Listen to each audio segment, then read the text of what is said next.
You already know what I'm about to say. Somewhere deep inside, you feel it. You've felt it for a while now. You walk into a room and something is off. People talk over you. Decisions get made without you. You speak and the words just dissolve into the air. And you've been telling yourself it's because you're not loud enough, not confident enough, not successful enough yet. But that's not it. That's not it at all. The truth is harder. And the truth is this. You are doing it to yourself every single day. With your politeness, with your patience, with your kindness. The very things you believe are making people respect you are the exact things draining your authority from the room. Stay with me, because what I'm about to show you is going to change how you see every conversation, every room, every relationship you've ever been in. There are 6 things. 6 specific, everyday behaviors that feel completely harmless. That feel like the right thing to do. That feel like maturity, humility, goodness.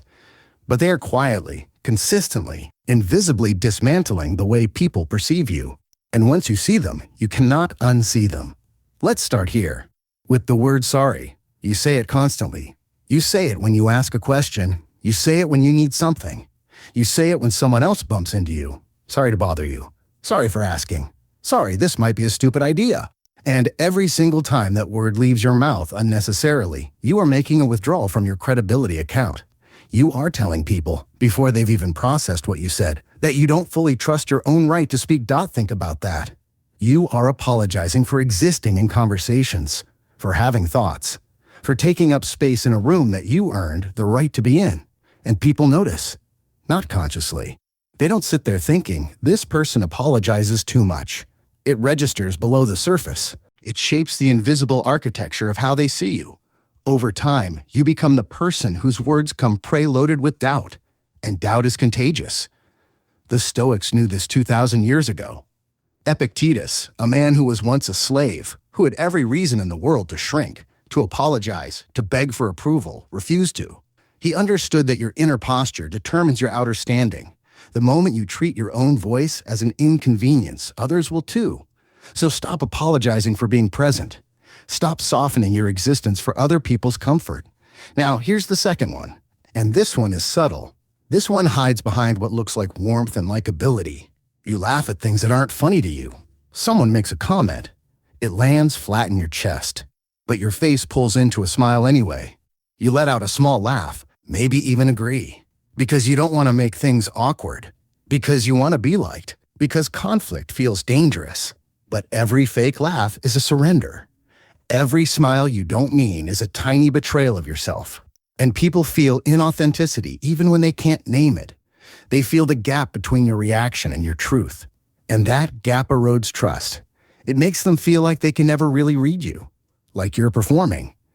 And people do not follow performers. They follow people who are real. Here's what's really happening in those moments. You're choosing their comfort over your integrity. And you've been doing it so long, it doesn't even feel like a choice anymore. It just feels like being polite. But there's a difference between being kind and being hollow. One builds connection. The other destroys your standing. The third behavior is one of the most common. And it sounds like this. I don't know. What do you think? It's up to you. I'm fine with whatever. You've been trained to believe that deferring to others makes you easy to work with, makes you a team player, makes you humble. But there is a line between humility and invisibility. And you crossed it a long time ago.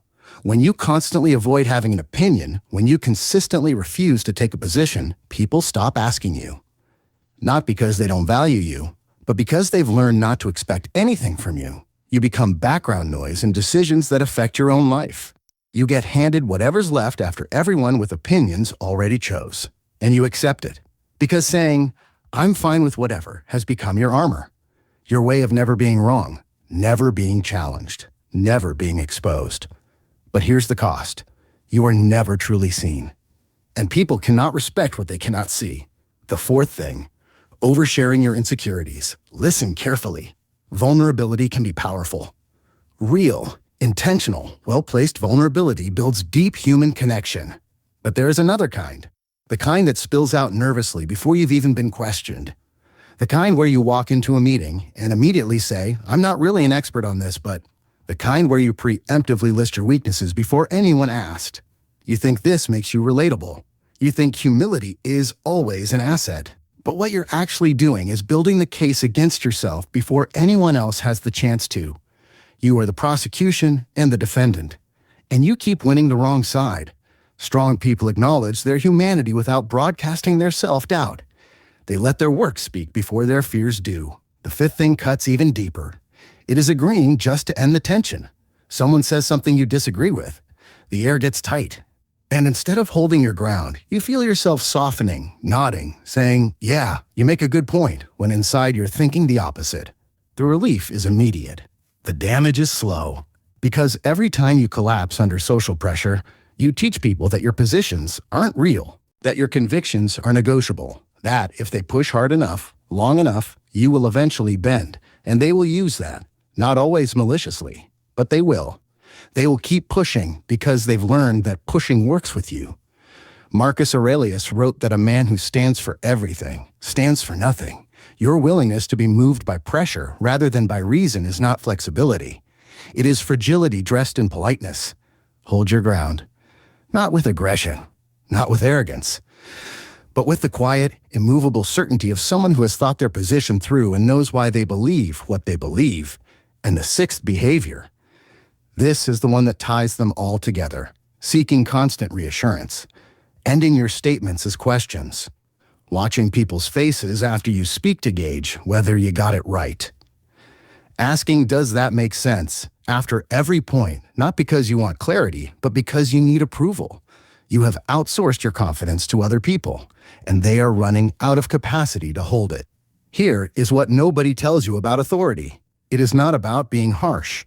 It is not about being cold or distant or difficult. Real authority is simply the result of someone who trusts themselves. Someone who has done the work, made the decisions, absorbed the failures, and kept moving without needing to be applauded for it. Authority is built in private, in the hours when nobody is watching, in the choices made when there is no external reward, in the consistency of showing up, doing the thing, and not collapsing when it gets hard. You want people to see you differently. You want to walk into a room and feel the shift. You want your words to land with weight. Then stop waiting to feel ready. Stop waiting until you're more confident, more successful, more certain.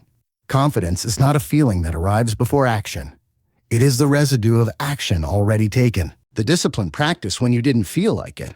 The decision made without waiting for permission. You already know what needs to change. You've known for longer than you'd like to admit. The question was never whether you could. The question is whether you're finally done pretending you're okay with being invisible. The room is waiting for you, the real you, not the apologizing, deferring, laughing at things that aren't funny version of you. The version that has thoughts and holds them. That has opinions and speaks them. That has boundaries and enforces them. Without apology. Without explanation. Without waiting to see if it's okay. That version of you commands a room the moment they walk in. Not because they're louder. Because they're real. Because they've stopped betraying themselves in small moments. Because they understand that authority isn't given. It's grown, quietly, consistently. Day by day, decision by decision, until it becomes who you are. Become that person. Start now, not tomorrow, right now.